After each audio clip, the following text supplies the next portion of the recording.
Šodien par to, kas notiek, ja neiropātiska tipa sāpes pacients ignorē.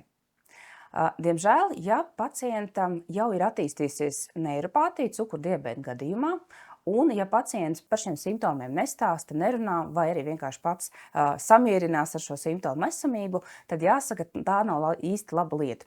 Jo pēc tam, ja šis cukuru līmenis pacientam asinīs tomēr saglabājas palielināts, tomēr saglabājas slikta cukurdiabēta kompensācija, tad arī šis nervu bojājums, diemžēl, progresē.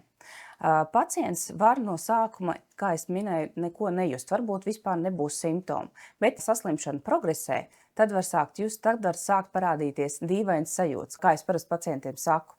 Vai neskrēt kādas skudriņas pirkstu galos vai kāju pirkstu galos, vai, piemēram, ar laiku var vēl slimība progresēt un, diemžēl, var samazināties jušana rokās un kājās. Tad cilvēks, piemēram, var uzkāpt uz akmentiņa un nemaz nejust, ka viņš uz tā akmentiņa vispār ir uzkāpis. Var rasties kādas brūces vai čūliņas, un līdz ar to pacientam var būtiski pasliktināties šis pēdu vai roku pirkstu stāvoklis.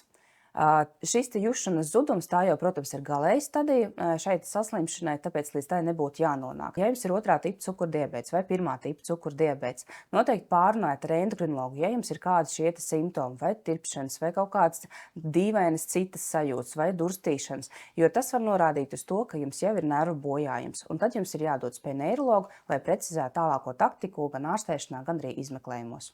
Un noslēgumā es jūs aicinu aizpildīt testu, atpazīst savas sāpes VCA mājaslapā.